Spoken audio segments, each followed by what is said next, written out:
ఉచిత ఇసుక విధానం వలన సామాన్యులు ఇల్లు కట్టుకోవడానికి సులువుగా ఉంటుంది. ప్రజలందరూ కూడా హర్షం వ్యక్తం చేస్తున్నారు.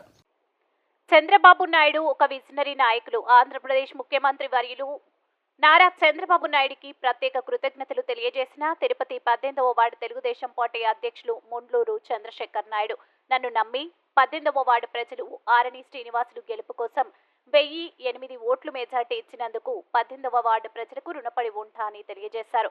ప్రచార సమయంలో ముందుండి నడిపించిన క్లస్టర్ ఇన్ఛార్జ్ మబ్బు దేవా పెద్దపకి, తిరుపతి పట్టణ అధ్యక్షులు చిన్నబాబుకి ధన్యవాదాలు తెలియజేశారు. ప్రచార భాగంలో 18వ వార్డు ప్రజలకు ఇచ్చిన హామీలను గౌరవ శాసనసభ్యులు ఆరణి శ్రీనివాసులు సహాయ సహకారాలతో పరిష్కరిస్తామని తెలిపారు. తిరుపతి మాజీ శాసనసభ్యురాలు సుగుణమ్మకి ఉన్నత పదవి రావాలని ఆకాంక్షించారు. కూటమి ప్రభుత్వం ఏర్పడిన నెల వ్యవధి కాలంలోనే ఆంధ్రప్రదేశ్ను అభివృద్ధి దిశగా తీసుకెళ్తున్న ముఖ్యమంత్రి నారా చంద్రబాబు నాయుడు, ఉప ముఖ్యమంత్రి శ్రీ పవన్ కళ్యాణ్ కృతజ్ఞతలు తెలియజేస్తూ అనంతరం ముండ్లూరు చంద్రశేఖర్ నాయుడు ప్రసంగించారు. డివిజన్ ఇన్ఛార్జీలు, బూత్ కమిటీ మెంబర్లకి అందరికీ ధన్యవాదాలు. మరియు ఎన్నో ఆశలతో ఈ ప్రభుత్వము ఏర్పడినది. ముందు ఈరోజు 8వ తేదీ మనకు ఇసుక పాలసీ గురించి నారా చంద్రబాబు నాయుడు గారు ముందు 2014లోనే ఎన్డీఏ కూటమి అప్పుడు కూడా ప్రజలు ఇబ్బందులు పడి సొంత ఇల్లు కళ నెరవేరాలని ఇసుక దొరకనప్పుడు ఆయన ఉచిత ఇసుక పాలసీ అప్పుడే పెట్టారు. మధ్యలో 2019లో వైఎస్ఆర్ గవర్నమెంట్ వచ్చినాక అది ఇసుక అందని ద్రాక్షగా మనకు అయినది. దానికి ఎంతోమంది పేదవాళ్ళు, భవన కార్మికులు అందరూ అసలు జీవనోపాయం లేకుండా పేదవాళ్ళు ఇల్లు కట్టుకోవాలన్న ఇసుక దొరకడమే గగనముగా అయినది.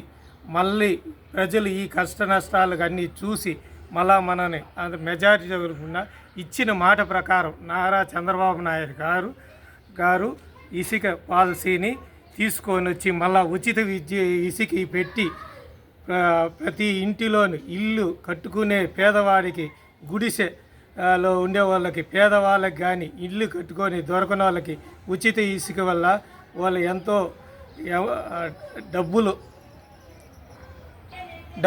ఆదా చెందుతున్నది. ఈ వరకు ఎన్నో కార్యక్రమాలు చేశారు. 7,000 చేయడము, ఉద్యోగ పెన్షన్ 7,000 పెంచిన ఏప్రిల్ నుంచి పెంచి అది 7,000 చేసి ఇవ్వడము, పెంచిన రోజు నుంచి అన్నీ ఒక్కొక్కటి ఇంకా ఒక్కొక్క కార్యక్రమము. నిరుద్యోగులకి మెగా డిఎస్సి కానీ పోలవరం దాని గురించి కేంద్రంతో చర్చలు జరిపి నిధులు రాబట్టడంలో కానీ, మనకు రాజధాని లేని నగరం రాష్ట్రముగా మనది క్లస్టర్ ఇన్ఛార్జ్ ముప్పుదేవ పెద్దబన్న గారు ఈ 18th డివిజన్కి ముందరుండి మా బాధ్యతలన్నీ చూసుకున్నారు. ఇక్కడుండే లోటుపాట్లు అన్నీ అతనికి తెలుసు. ఆయనకు కూడా ఉన్నత పదవి రావాలని ఆకాంక్షిస్తూ ఉన్నాను. రాజధాని లేని రాష్ట్రముగా 3 ముక్కలాట ఆడిన అప్పుడు వైఎస్ఆర్ గవర్నమెంట్ చేసింది. మళ్ళా మనం అమరావతిని పునర్నిర్మించుకోవడానికి చంద్రబాబు నాయుడు గారు ఆశీస్సులు 16 గంటలు పైన పనిచేసి ఆయన నిరంతరంగా మళ్ళా అమరావతి మన రాజధాని కానీ, ఐటీ కంపెనీలు కానీ, ఏవైనా నిరుద్యోగులకి వృత్తి అన్నీ ఇచ్చి సాయశక్తిలా చేశారు. నారా చంద్రబాబు నాయుడు గారు అభివృద్ధి దిశలో ఆంధ్రప్రదేశ్ రాష్ట్రాన్ని పరుగులెడతారని నేను ఆశిస్తున్నాను.